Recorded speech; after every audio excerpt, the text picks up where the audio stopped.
nih kabar kalian semuanya?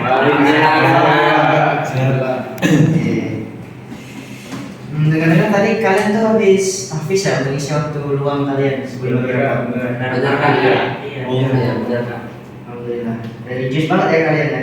Jelas dong. Oke, jadi di sini kakak mau ngasih materi sama kalian, yaitu materi tentang pendidikan bermutu untuk semua, yaitu satu program dari presiden kita. Oke, sebelumnya kenalin, nama aku Novel Fitra Khairullah. Aku adalah salah satu calon fasilitator pelajar penggerak merah putih angkatan kedua untuk provinsi Sumatera Selatan. Oke, lanjut.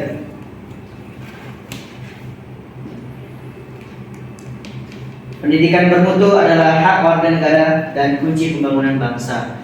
Jadi sesuai di sini, pendidikan adalah mandat konstitusi sebagai sarana mencerdaskan kehidupan bangsa yang penyelenggaraannya telah diatur dalam suatu undang-undang sistem pendidikan nasional dan seterusnya. Jadi pendidikan bermutu itu salah satu cita-cita Bapak Presiden kita, yaitu dalam Asta Cita, yaitu 8 program prioritas dari Presiden dan Wakil Presiden kita. Yaitu ada Asta Cita keempat berupa memperkuat pembangunan SDM, sains, teknologi dan pendidikan. Terus ada Asta Cita ke-8 yaitu memperkuat penyelenggaraan kehidupan yang harmonis. Nah, seperti yang kita tahu kan, Indonesia itu mempunyai rakyat yang sangat banyak ya, kurang lebih 350 juta sekian. Yang dimana perlu adanya memperkuat SDM kita, yang dimana dari sebanyak rakyat yang kita punya harus kita perkuat SDM-nya agar kualitas generasi muda juga semakin berkembang gitu. Terus ada Asta Cita ke-8 yaitu untuk memperkuat toleransi. Sebagaimana kita ketahui juga, di Indonesia terdiri dari beberapa suku, bahasa, agama, dan antar golongan.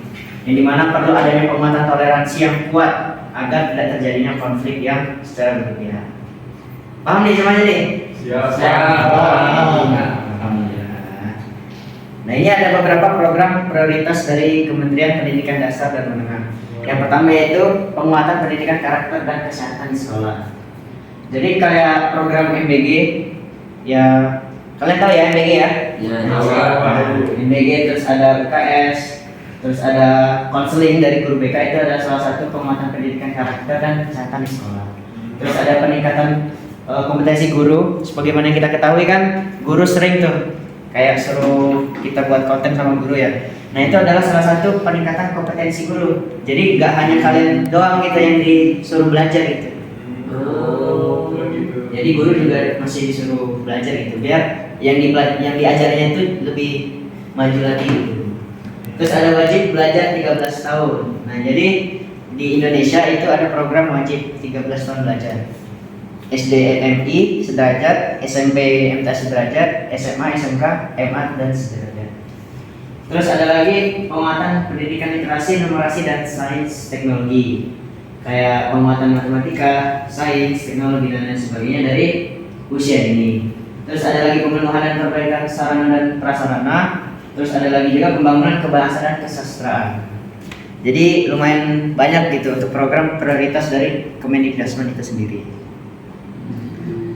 Nah, apa dampaknya dari program-program yang ada di Kemendikbudristek? Seperti yang kita ketahui, makan bergizi gratis yaitu salah satu program unggulan kita di satuan pendidikan. Yang dimana untuk MBG sendiri itu menyumbang lumayan banyak gitu ya. Multiplier efek dari adanya program ini yaitu salah satunya pendapatan daerah meningkat, terus usaha UMKM juga meningkat. Dan juga dari MBG ini juga kita bisa membuka lapangan pekerjaan gitu. Jadi pemerintah bisa membuka lebih banyak lagi lapangan pekerjaan bagi rakyatnya gitu, yang untuk berpartisipasi dalam aksi perbaikan gizi yang ada di Indonesia. Jadi efeknya nggak cuma di pendidikan aja, tetapi di ekonomi juga berdampak gitu. Terus ada lagi di digitalisasi pembelajaran, yang dimana kalau kalian tahu itu di daerah 3T itu sudah banyak sekali fasilitas-fasilitas yang telah dilengkapi. Seperti daerah saya di Oki di bagian pedalaman sana yang termasuk masih 3T itu sudah dibekali satu sekolah dengan satu smart TV. Jadi seperti ini gitu.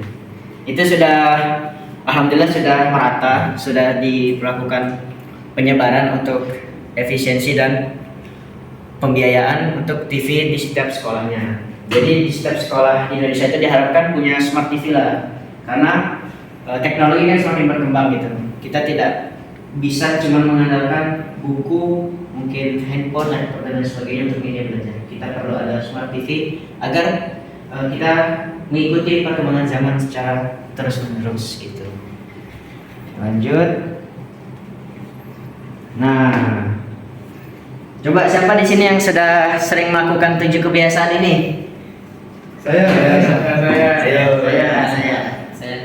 Saya rasa kalian sudah melakukan semuanya sih. Kan ini kan kebiasaan kita semua sih sebenarnya, kebiasaan anak Indonesia gitu. Kayak bangun pagi, terus beribadah, berolahraga, makan bergizi dan sehat, terus belajar, aktif dan tidur cepat. Di sini nggak ada yang sering begadang kan? Tidak. Kayaknya Zamran sering begadang tuh. Kayak ngantuk gitu. Enggak. Enggak. Terus ada penguatan karakter dan budaya di sekolah. Nah ini jadi bisa kalian lihat ya betapa antusiasnya seluruh siswa-siswi di Indonesia dari launchingnya 7 kebiasaan anak Indonesia hebat. Ada 37.528 kali diunduh ataupun di-share ke berbagai media, dan juga ada 75.704 sekolah yang terverifikasi untuk gerakan 7 kebiasaan anak Indonesia hebat. Nah, salah satunya Manisa Cendekiaoki itu sudah terverifikasi mengikuti gerakan 7 kebiasaan anak Indonesia hebat. Nah, banyak tuh. Ada senamnya juga. Nanti kapan-kapan kita senam bareng deh untuk ini. Mau nggak kalian? Ini juga ada rumah pendidikan, yaitu semacam aplikasi pintar untuk guru dan siswa. Ini dari Kemendikbud semua. Nah, ini ada TKA nih. Kemarin kan kelas 12 kelas 12 ya, untuk yang tingkat SMA maupun MA sederajat itu sudah melakukan tes TKA ataupun tes kemampuan akademik. Alhamdulillah tes kemampuan akademik berjalan dengan lancar, dan ternyata pelaksanaan TKA tahun ini itu dimulai dari jenjang SMA, SMP maupun SD sederajat gitu. Jadi untuk seluruhnya itu hampir ikut semua untuk TKA. Selanjutnya yaitu pembelajaran mendalam. Jadi di Kementerian Pendidikan sendiri itu sudah banyak sekali buku-buku yang memang terkurasi untuk diajarkan untuk kita semua, yang dimana buku-bukunya ini pasti berkualitas semua. Oke, bisa kalian cek nanti di internet. Terus ada lagi program Indonesia Pintar, yaitu program bantuan biaya untuk siswa yang memang kurang mampu mungkin tapi memiliki kemampuan kuat untuk belajar, yang mana pemerintah sendiri menyediakan seperti uang saku, pembelian alat tulis, terus biaya tambahan untuk magang, terus biaya kursus dan lain sebagainya. Jadi lengkap tuh di sini program Indonesia Pintar. Nah, selain dari pembiayaan dan program-program tadi, ternyata pemerintah juga peduli nih dengan daerah yang tertinggal seperti saudara-saudara kita yang ada di timur. Ini ada namanya afirmasi pendidikan menengah. Itu semacam bantuan khusus berupa beasiswa kepada saudara-saudara kita yang ada di wilayah Papua ataupun yang repatriasi atau putra-putri anak pekerja migran Indonesia, dan juga ada daerah khusus, yaitu tadi daerah yang tertinggal. Jadi pemerintah itu sangat peduli dengan daerah-daerah yang tertinggal dan siswa-siswi yang memang ingin belajar gitu, walaupun di dalam keadaan yang terbatas.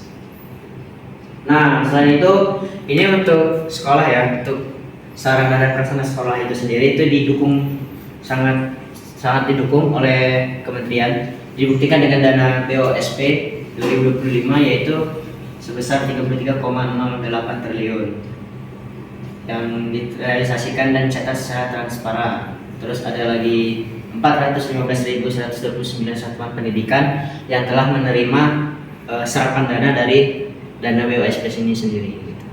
Jadi pemerintah juga sangat prihatin dan perhatianlah kepada kita gitu mengenai sarana dan prasarana yang ada di sekolah kita gitu.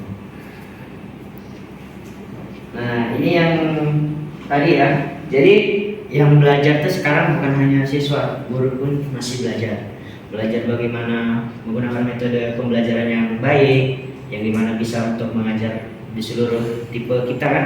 Kita kan sebagai siswa ada yang cepat apa ya, dalam bidang pendidikan tuh ada yang cepat ngafal, ada yang cepat ngitung. Bentar nggak sih? Benar. Kayak Izun cepat apa tuh biasanya? Cepat. Kayaknya lebih cepat melalui bacaan. Kalau enggak tuh visual juga kan. Visual gitu ya. Kalau Alif kayaknya ngitung deh ini cepatnya enggak? Benar banget kak. Ngitung ya. Ngoding kak. Ngoding, oke. Mungkin masih banyak dari kalian yang memang harus ada metode khususnya agar materi yang disampaikan itu terserap ke pikiran kalian. Karena setiap individu kan beda-beda bagaimana cara memahami suatu materi pembelajaran. Oke. Lanjut. Ini ada penyederhanaan pengelolaan kinerja guru. Sekalian lihat, kalau para birokrat ataupun para pemangku jabatan khususnya yang ada di Kementerian Pendidikan Dasar dan Menengah itu sangat peduli sekali dengan guru. Bahkan mereka pun sering mengevaluasi dari kinerja guru itu sendiri agar seluruh siswa yang dididik oleh guru tersebut bisa lebih berkualitas lagi. Karena kualitas siswa itu tergantung sama bagaimana guru itu mengajar. Nah, untuk memenuhi bagaimana guru itu bisa mengajar dengan baik, makanya guru itu biasanya ada tunjangannya gitu, tunjangan yang lebih lah dibandingkan dengan ASN lainnya. Ini juga ada untuk tunjangan guru non ASN. Jadi guru non ASN itu kan biasanya sering mendapatkan gaji yang tidak sesuai dengan jam mengajarnya gitu. Biasanya timpang tuh antara gaji guru yang ASN dengan yang non ASN. Nah maka dari itu Kementerian Pendidikan Dasar dan Menengah juga menyediakan tunjangan lebih untuk guru non ASN, yang dimana ini bertujuan untuk peningkatan kinerja guru dan peningkatan kualitas kita juga. Karena kalau gurunya kurang fit ataupun gurunya mempunyai rasa empati yang kurang kan kita jadi gak enak gitu belajarnya. Jadi dengan adanya program-program yang dari pertama sampai akhir ini itu membuat kita sebagai siswa itu bisa belajar secara nyaman, bisa belajar secara aman dan tentunya memahami materi secara mudah dan menyenangkan gitu. Dapat dipahami semuanya? Ya, bangga. Oke. Terima kasih. Birokrasi di kementerian ini hendaknya tidak menjadi birokrasi yang birokratis. Birokrasi yang harus semakin melayani, birokrasi yang memiliki citra untuk mempermudah urusan, bukan mempersulit urusan. Mendikbud Abdul Mukti. Ada apa ya? Untuk adik-adik semua silahkan bagi yang ada yang mau bertanya. Izin dulu. Oke. Izin bertanya kak. Tadi kan kakak menjelaskan tentang apa sih kayak fasilitas atau pembiayaan gitu yang didapatkan kepada guru non ASN. Kira-kira bisa dispesifikin lagi nggak kak, apa aja yang didapat guru non ASN dan bedanya tuh apa dibanding sama yang guru ASN gitu kak? Oke, tanya yang bagus untuk Izin. Sebentar dulu Pak Izin. Oke, jadi untuk program pemerintah bagi untuk guru non ASN, kalian tahu P3K nggak? Perjanjian kerja dari pemerintah. Nah itu salah satu fasilitas dari pemerintah untuk guru yang non ASN. Seperti yang kita tahu kan sebelumnya tuh banyak sekali ya di Indonesia tuh guru yang memang masih honorer, belum mempunyai gaji tetap. Gajinya masih bergantung dengan dana yang ada di sekolah intinya ya. Masih tergolong sedikit lah untuk gaji setiap bulannya. Dengan adanya program perjanjian kerja tadi yang dari pemerintah yaitu P3K, itu membuat guru yang non ASN ini menjadi sejahtera. Nah, apa bedanya P3K ini dengan ASN? Jadi untuk P3K sendiri itu ada sebuah perjanjian kerja yang dimana tenaga pendidik termasuk guru itu mendapatkan gaji setiap bulannya. Yang dimana setiap gajinya itu tergantung jabatan ataupun amanah yang diembannya. Dari segi gaji itu sebenarnya sama saja seperti ASN. Hanya saja jika ASN itu dia dapat tunjangan. Kalau ASN itu dia dapat pensiunan. Jadi setelah mereka pensiun itu mereka masih mendapat gaji pokok setiap bulannya. Jadi kalau P3K itu tidak mendapat gaji bulanan setelah pensiun. Jadi cuma itu sih yang membedakan secara dasar. Jelas Izan? Jelas. Oke. Tadi siapa tadi yang mau tanya dari dalam tangan? Oh, oke. Tadi saya lihat Bapak membahas tentang dampak program yang dilakukan pemerintah tadi kan. Ya. Terus saya ingin bertanya Kak, untuk lebih spesifik, apa contoh konkret yang dilakukan oleh pemerintah kepada masyarakat itu Kak? Dampak langsung kepada masyarakat gitu. Oke, jadi kayak efeknya gitu ya ke masyarakat ya.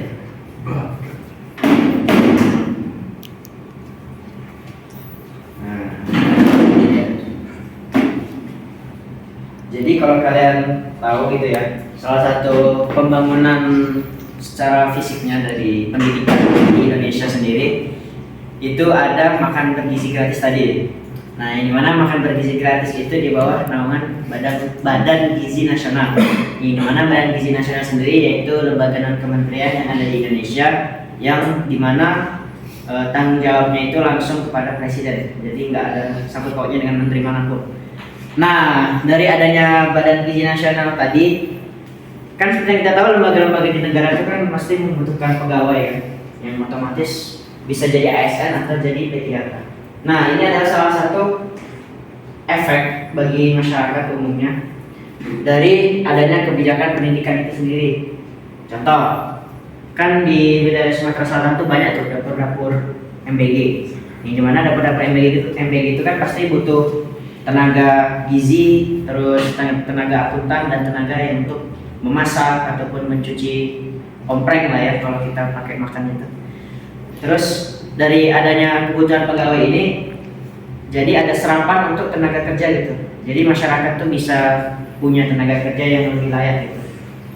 Jadi intinya baik itu sektor ekonomi, sosial dan budaya itu dapat semua dari pendidikan. Dan juga bagi komoditas para penjual sayur, buah-buahan dan lain sebagainya itu juga kena efek ininya, efek dominonya dari ada kebijakan pendidikan itu. Oke, tadi dari Izun sudah, dari Nandri sudah. Ayo satu lagi terakhir, siapa yang mau nanya nih? Bapak. Oh, Saka, silakan Saka. Nah, jadi kan tadi di slide ada yang nyebutin 7 kebiasaan anak hebat Indonesia. Nah, kalau menurut kakak sendiri, emang apa sih dampaknya kalau kita nerapin 7 kebiasaan itu? Oke, sebentar ya. 7 kebiasaan anak Indonesia hebat. Kita ambil contohnya di tidur cepat aja deh. Seperti yang kita tahu kalau kita tuh mau belajar ya, di sekolah, kegiatan belajar mengajar, itu kan pasti membutuhkan fisik maupun mental yang segar, fit dan fresh lah intinya. Nah, biar fisik dan mental kalian itu fresh, maka perlu tidur cepat. Oke, itu satu contoh kecilnya. Yang kedua yaitu bangun pagi. Nah, kalau teman-teman tahu, itu bangun pagi itu manfaatnya luar biasa banget teman-teman. Badan jadi segar, badan jadi bugar, dan tentunya belajar jadi menyenangkan.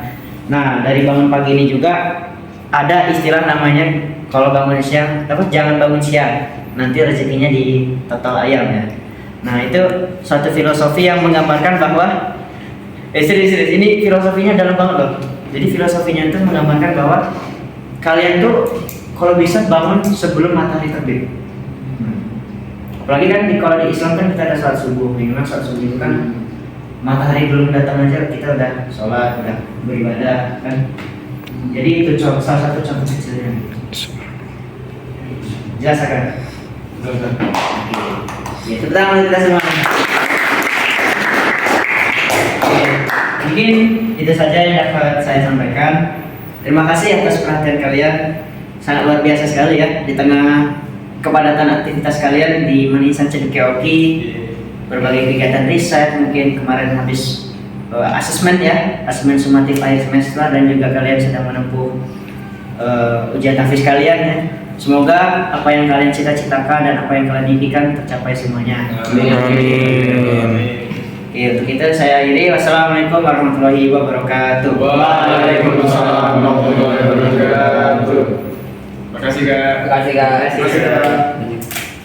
Dadah semuanya. Dadah. Dadah.